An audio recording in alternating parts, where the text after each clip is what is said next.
Good afternoon. It's great to be in this incredible facility. Looks pretty nice. It would look great pulling up, seeing everybody in here. So, yeah, this means it's time. Season's here. Anytime we get to this group together, I know the season's right around the corner. We're a couple weeks into practice. We moved our start date back a week. Could have started the 23rd. We started the 30th, and feel like we're trying to fight that monotony of just seeing each other every day, keep improving, keep getting better. But it's been an exciting few weeks of practice. I'm excited about this group. I've said it at Big Ten Media Day that this group I have tremendous interest in and excitement for. I think our ceiling can be very high, and yet I think we have a long way to go and a lot of room for improvement. This group is working extremely hard. We are in a position where we need to see somebody else. We need to put 5 guys out there instead of 10 every single day, and start identifying roles and how that all looks. We have not had great separation. That can be a good thing, can be a bad thing. Maybe our depth's better, but we have not seen great separation at this point in anybody. It's been all pretty consistent, constant. And I think that's exciting to see as we move forward with some of our scrimmages and our exhibition at Ole Miss as to how that works out. But we're still awaiting final say on Tommy's situation. Tommy's, we keep getting a question here, a question there, more in terms of his amateurism stuff. So that's the university, our people, along with the NCAA. They'll make those decisions when they've got all the information they need. So he will not be a participant in Sunday's scrimmage, but that's fine. Just main thing is getting all those questions answered. So. We will open it up, and here we go. It seems like you have a few natural scorers and shooters on this team. What have you seen on the other side that defensively? Not natural defenders. A lot of guys who've scored a lot of points. We've spent about 75% of our time on the defensive side. Offense, we spent a ton of time. Doug, we spent it almost all this summer on spacing, on creating opportunities offensively. I feel like we're in a pretty good place there. Defensively, still developing that chemistry. You guys know that that's an area that I want to spend and continue to grow on. Our potential is tremendous. I think we've seen Draven, Kylin, Trey White, Ty Rogers all prove that they can really sit down and guard multiple positions in terms of guarding the ball. Working in ball screen defense and some of our fundamental things we've got to continue to work and get better at. But it's not for lack of work. It's just getting everybody on the same page. And again, some of those role identification things will help. But a lot of film work with this group. That's helping. The effort, I don't doubt a bit, but we've got to continue to grow there. The NBA seems to think highly as far as coming into this season here. You've had a one and done with Michael Beasley. I don't think this program ever has. What makes a freshman ready to be the guy of the team as far as showing up? Yeah, he's good. He's a good player. I think that there's a lot that goes into that. Mike was special. I'll probably never coach anybody as physically gifted as Mike was. But the one thing KJ has, he's got a great physical presence to him at 6'5", 6'6". He's 205. He looks the part. But I think that, when you talk with him, he's played no other sport in his life. He started basketball when he was 3. His upbringing in the game is well beyond his years. His coaching to this point has been exceptional. He's very, very high IQ. He sees things ahead. He's immersed in film. And, I think that his passion, his happy place is truly on the court practicing and working. And you put all those things together and you get a guy that's, a really good player. And, we'll see. He hasn't made a layup yet. And, all that stuff is really good, but he hasn't worn the orange and blue and made a layup for us or a jump shot and you'll find out when, he's a great teammate. So he does what the game gives him. He doesn't try to do stuff he can't do, and there's a real maturity about that. Trying to fight through the monotony of practice. I mean, have you seen that creeping in a little bit? I mean, just like every other year. Yeah, we get redundant. I think that we do the same drills over and over because we have to lay our base. We have to know what our foundation is. We can't make mistakes in those. So it's 2 days ago. We had kind of as flat a day as we've had, and that's where I earn my money, is to get those guys going in those days. And we have an everyday, the saying, everyday guys. We've got to show up and do our job every day, and it's a lot of new faces. They're getting used to that, and yet today was great. So it's just there's going to be a flat day here and there, and again, that's when I know we're at the point where we need to see a different colored jersey. You have a really tough non-conference schedule this year. How do those kind of games test the team with a lot of new players? They'll definitely be tests, and we start with what we do here in our scrimmages and our exhibition. Both of those teams are very old. Butler may be one of the older teams in the country.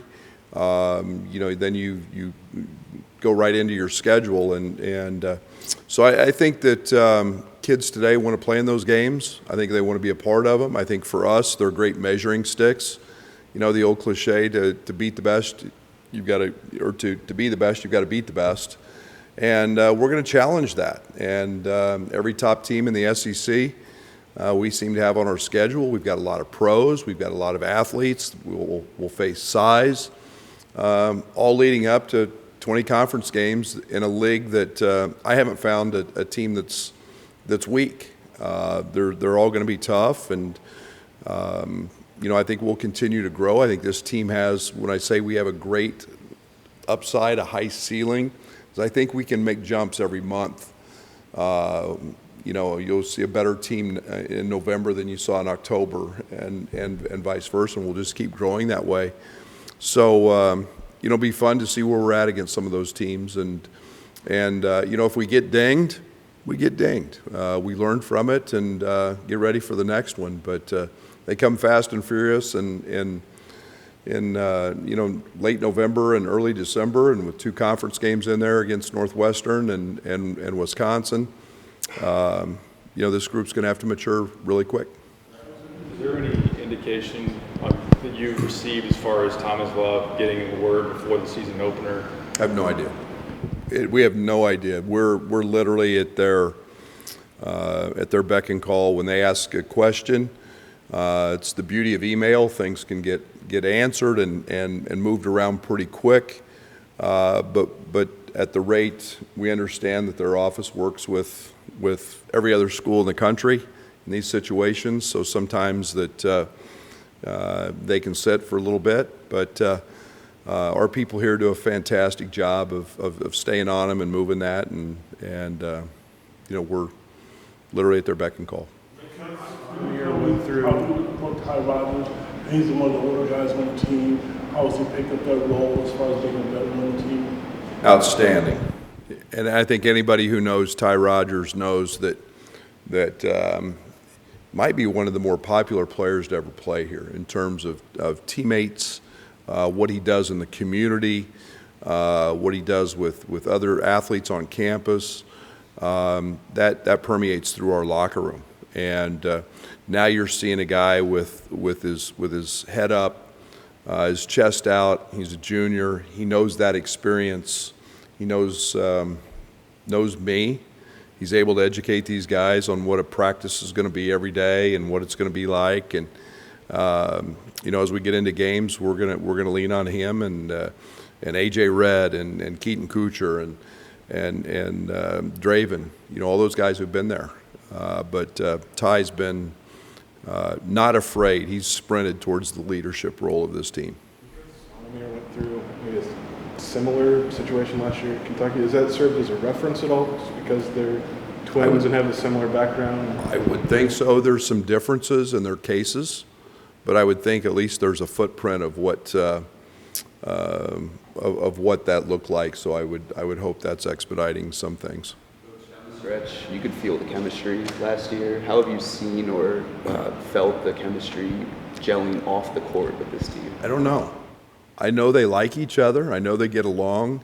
I say this until we put 5 of them out there and start identifying roles and helping mold those roles. We made changes last year prior to the Rutgers game and the way we were playing. We played one way against Marquette, and if anybody scouted that and watched, we played a completely different way against Rutgers and Florida Atlantic late in the season or in New York. So we may have to tweak some things here or there, but I love the makeup of this group and the way they act towards each other. There has been zero selfish type play. So we've worked really hard at that in the portal, trying to find those type of guys. And again, the veterans understand that, when our team wins, everybody wins. Who do you see from Perez and Carey? You might be able to work with other guys you had. What do you see from them with Thomas's situation? Great athleticism. They're very different as players. Perez is a guy that we have not had in our program at 6'9", 255, elite athlete, getting in and out of screens. You can just throw it up and he can go get it just about anywhere. He's a guy that has created quite a niche for himself in terms of rebounding the basketball, what he does defensively. That's continued here. Carey is a guy that athletically probably jumps as high as anybody we've got. He's a great runner and just an elite shooter. And his numbers don't show it from last year, but I think this year, the way we're going to play, we're going to see a guy that's capable of being a mid-40s% three-point shooter, and he's getting better at doing the other things along with that. So both of those guys give us length and athleticism, which will be nice to have. Essentially went 8 deep last year, then Draven got some minutes here and there. Will players determine how deep you go, or do you have an overriding Players always decide who plays and how deep we go. And let's not forget now, we're trying to win games, and so we at this level, when you're playing really good teams, having your best players on the floor a lot helps you win those games. And having great chemistry, you guys all know that I talk a lot about our bench and finding guys to fill a slot as a scorer, as a defender, so we don't have drop-off. I think we can have that. And if we have that, guys will play. If guys don't, they won't play. Trey went through a tough January last year where he just struggled in practice. But at the end of the year was a guy that I was really starting to get a lot of trust in, both defensively and the fact that he scores the ball so easily. So guys will determine that. We'll start seeing that this weekend again. Guys that eliminate mistakes, guys that continue to learn, guys that it's a long season. We had 107 practices last year. You're going to have some ups and downs, and how you manage those individually as a player determines sometimes who plays and who doesn't. And we don't want to put somebody out there who's not playing well. So I do think we have depth, but the maturation, the chemistry, all of that will take care of itself. I think you'll remind yourself that month to month it's going to get better, and obviously you want to win games, but how do you kind of keep that big picture in the back of your brain? Yeah, I'm probably not very good at that. I think every team takes on its own identity, and it's my job to adjust to that. And I think that I don't want to lose sight that this team is young. I don't want to lose sight that this team is really talented and needs to be pushed and challenged. But again, it's all that goes into every season. Last year was different than this year and the year before, and the emphasis is different in terms of some things we're doing offensively, defensively. So we'll stay patient, and we'll stay with the mindset of being very understanding of who we've got, and try to push all the buttons to keep this group getting better. Coach, you have one of the players on NBA mock drafts. Just how do you think they've handled kind of this outside national media attention? Well, if they're worrying about it, it's the wrong thing to be worrying about. We've had 20 plus teams in here already. I think it's an everyday common thing that kids grow up with today that are good players. They're just that mock drafts. You find one show me one. It's like recruiting services. Show me one that gets it right, and I'll show you the first time. They don't mean that much. We've got to go out and prove it. We got to go out and play. I don't think this group is wired that way. I think they're all in here to try to win a national championship for the University of Illinois. Defensively, do you sense that's just a matter of time? How well have they bought into it for the not next year? Yeah, they bought into it. I think it's just a matter of not making mistakes. The biggest thing we talk about is communication. That's a very hard thing to do, especially for young people. And just you got to become a great listener. If you're a guard, you have to listen. You can't turn your head to see where a screen's coming from. You've got to hear it, honor the call, and handle it, and then know that it's coming every possession of every game. That's harder than it sounds. And this group is working at it. I think we have the ability to be elite. We have to do a great job of contesting shots. We have to do a great job of limiting opponents to one shot. We should be a good rebounding team. But it's nice to have size and length. But we got to make teams shoot over us and not under us, around us, and give up straight line drives and protect the rim better.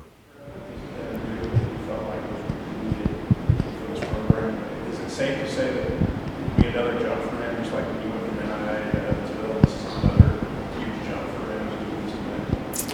him. Ben's intriguing because he's going to be a great story this year. He is an elite shooter at 6'9", 6'10". What we have done is really try to push him on the defensive side. We've tried to push him on the rebounding side. We've tried to play him some multiple positions.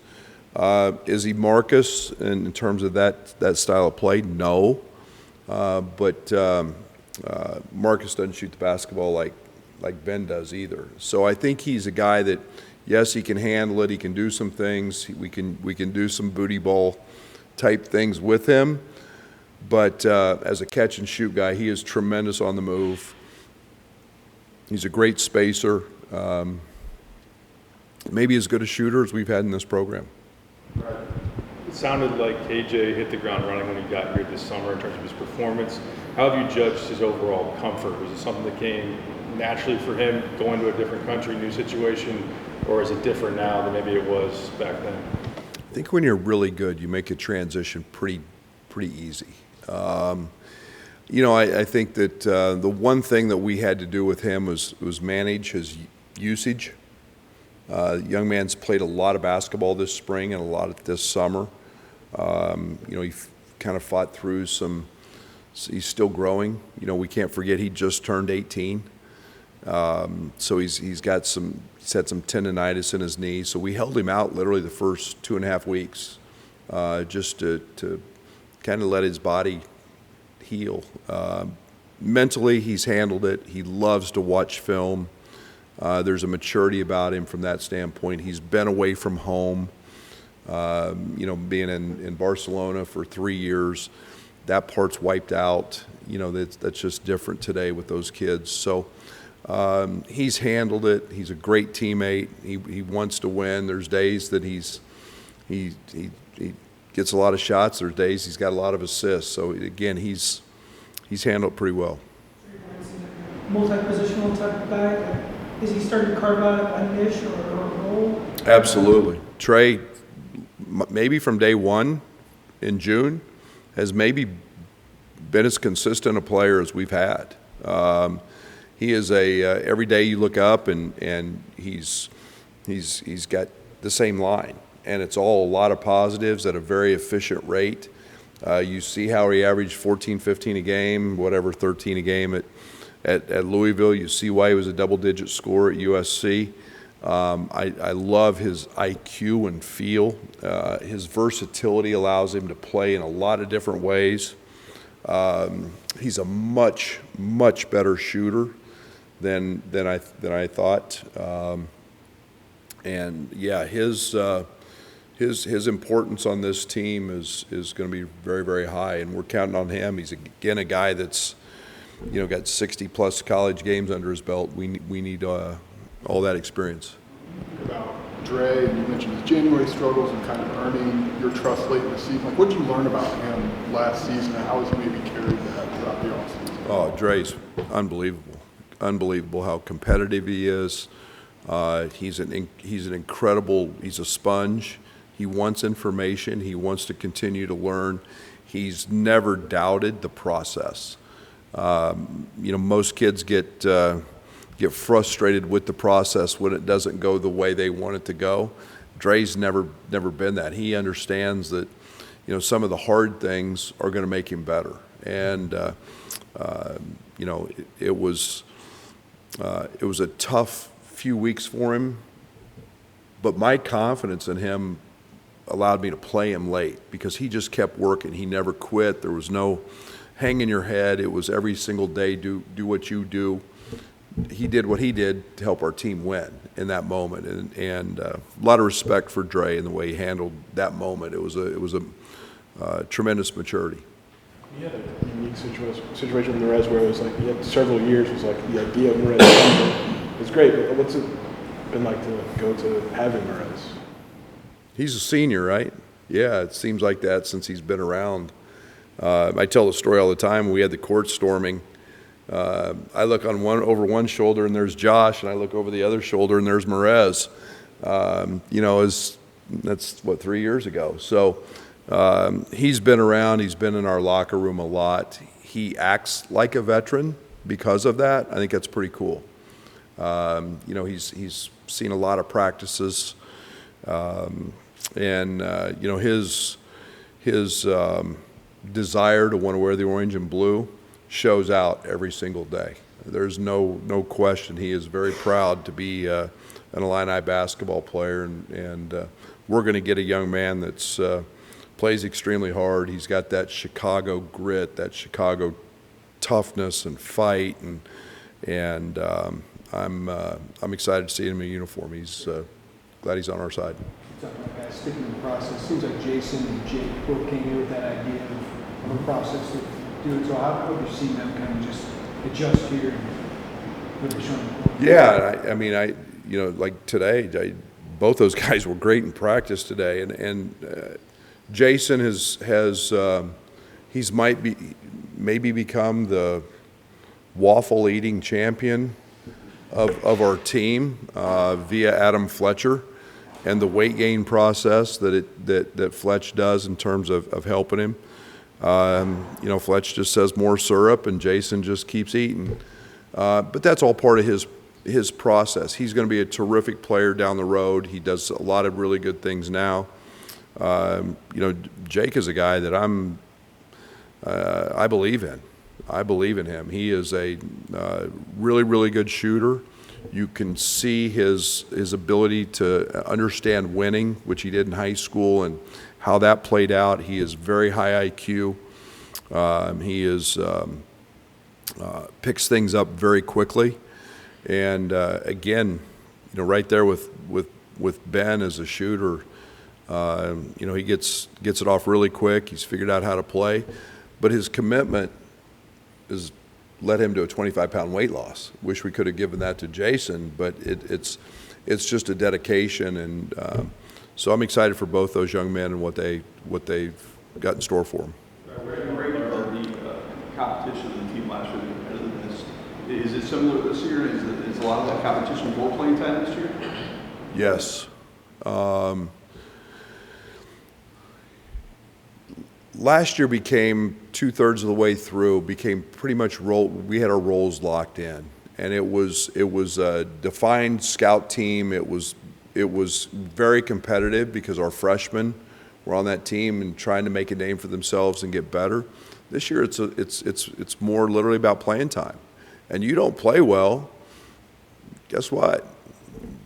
That's your problem. You get somebody else there ready to step in and take that role. So it's different that way, but it's good either way you've got it. And that's the one thing that we look for in recruiting. Number one quality is competitiveness and kids who aren't afraid of work. And this group is all of that.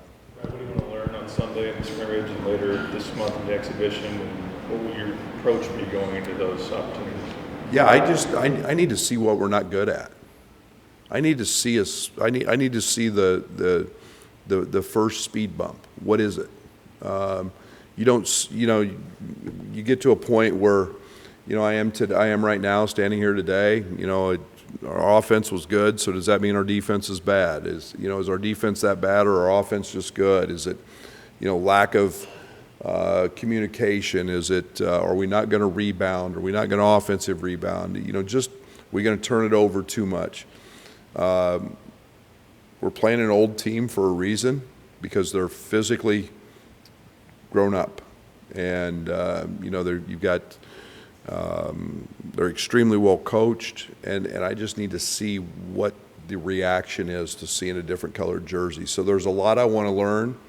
There's a reason we moved it up a week compared to what we've done in the past, and then we've got 2 weeks to quite simply go to work and get some things fixed, and then we'll actually have a true road environment game. We won't spend any time this week on preparation for them. We'll go in blind and not treat it at all with any scouting purpose, but we'll just go in and do what we do. It'll be different than a game. There'll be a lot of segments, similar to what we did with Kansas a few years ago, and Dad's agreed to that. So we're a lot to learn and a lot of teaching moments, and that's the beauty of these things.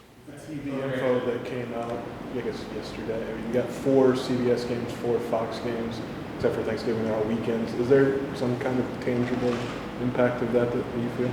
It's huge. It's how we build our program. Good players, playing in big games, in environments that we can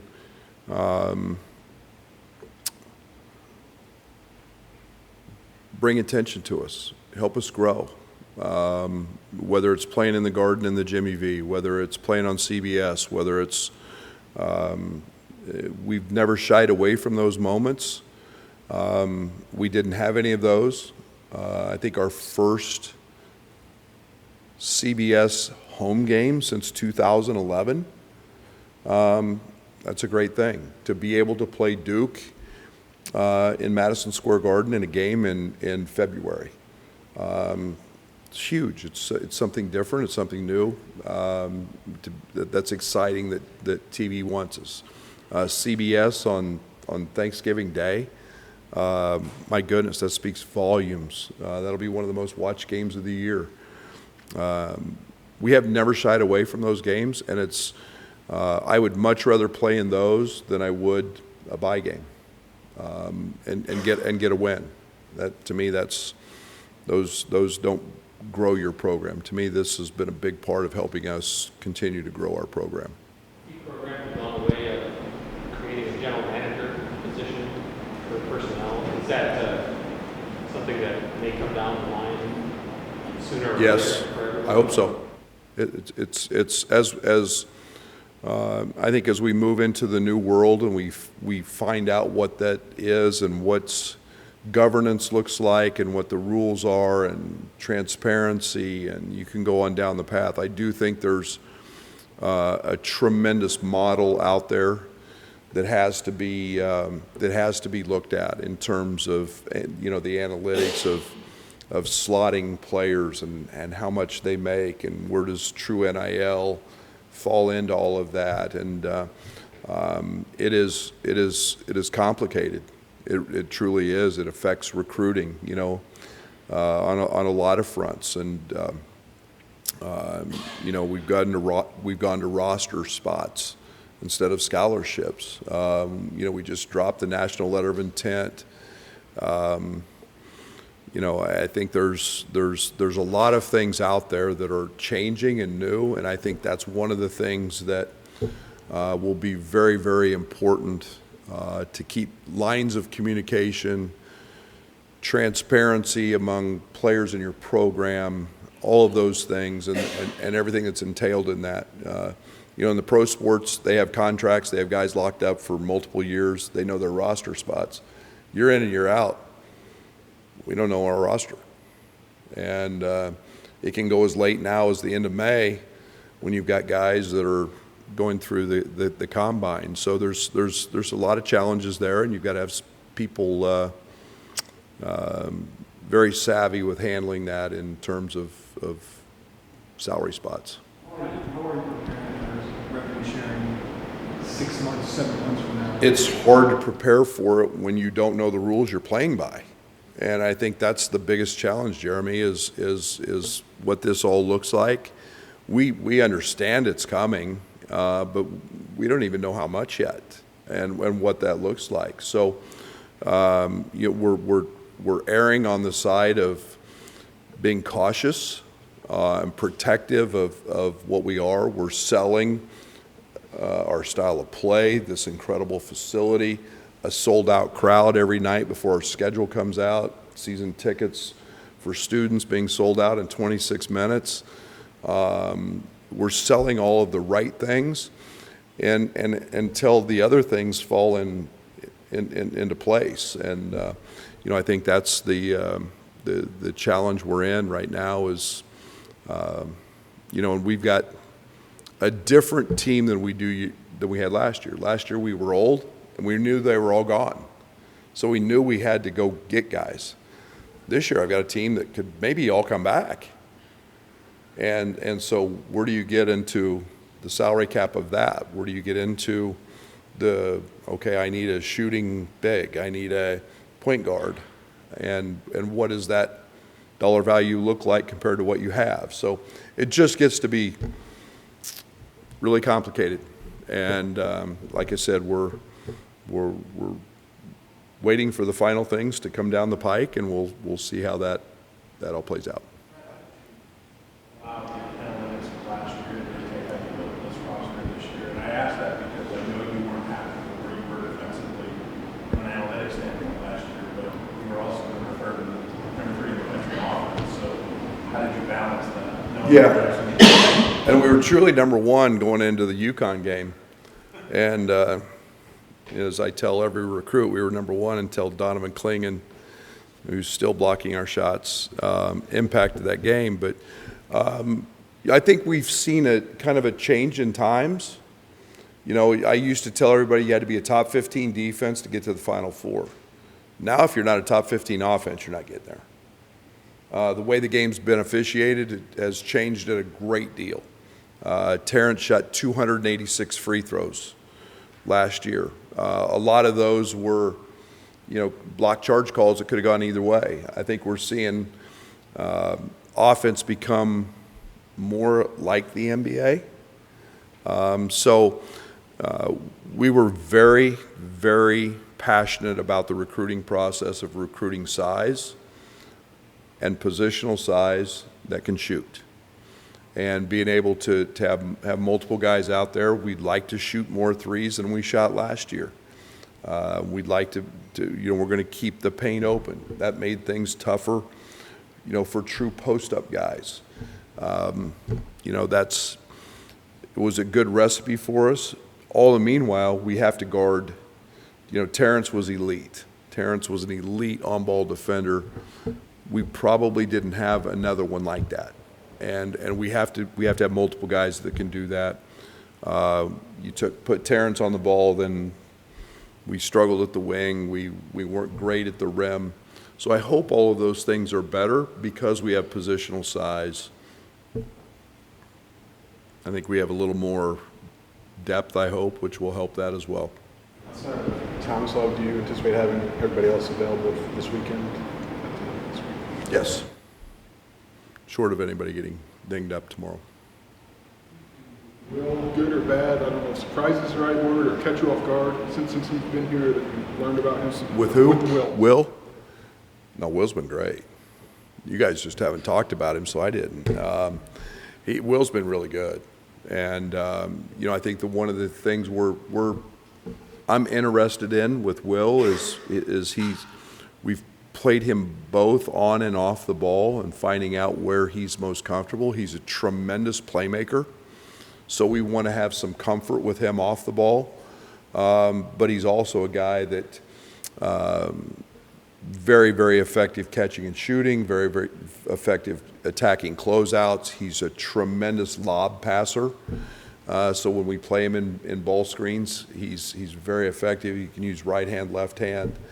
I think us getting dialed into where he's the most comfortable and with what lineups. There's been a lot of days haven't put he and KJ together. We've put them opposite each other and let them compete. And reality is they may play together a lot. We'll, like I said, it's time to put 5 out there and start looking at different combinations and matchups. How important is the experience that Kylin brings in from Arizona? How's that shown itself already in practice with some of the other guys? Yeah, Kylin's the one thing Kylin has done, especially here in the last 10 days, is become extremely vocal. And there's tremendous value in that because of the experience he has. Played in a great program, played in a program that had a lot of success. He's come in here and literally changed his body. He's gotten very, very athletic again, very strong.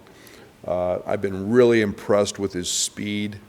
I don't remember seeing him that fast and explosive on the circuit. And he's just an unbelievable shooter. I think he's got an opportunity to be as good a two-way player as there is in the Big Ten, which will mean nationally he's that. Nobody wants him guarding them in practice because he's physical, he's strong. But that experience is huge, and it's continuing to grow as you see him get comfortable in everything we're doing. So I would expect that to nurture itself here in the next few months. Talked a lot about roster uncertainty, but there's multiple coaches and new roles that they weren't in last year with the program. So how do you guys? Forgot the question. I'll tell you this. I feel extremely comfortable with our staff. We lost Tim's departure. Tim brought a great deal to our program. We do nothing but thank him for his time. We're moving a young man up in Quay who has been here. He knows the way we do things. He's been on the he's a was really close with Io in his role as a GA in terms of working out guys. He went to the Sacramento Kings, was a workout guy there. He's very knowledgeable. He is, you pair him with Tyler, Zach, Jeff, and O, and I'll challenge you to find a better coaching staff as assistant coaches. And you all know that I let coaches coach. I need them to be active in practice and not just figureheads. And so this staff is tremendous at what they do. Tyler's running the offense. Zach's kind of overseeing the defense on day-to-day stuff, and then we're branching out as we get into games with the assistant coaches, and it's been a really good formula for us since COVID, and we went to that style, and it's something I believe in, and you know, if we've got if we need to make a change in the spring in terms of adding somebody, we'll do that. But we'll look at that at that time. And right now, I feel pretty good about it. This will be our last one here. O specializes with bigs. Do you have other coaches that are specifically to positions? And if so, O's handles all of our bigs. Jeff's handling almost all of our point guards. And it's broke up. Tyler and Jeff are working with the guards a lot. Quay, Zach are handling the wings. So it's really nice. The one thing about the morning practices, most of these guys are getting back in here in the afternoons and getting time with those coaches. It's helped us become more efficient in practice, and yet we're still getting the work in that we need individually. Thank you.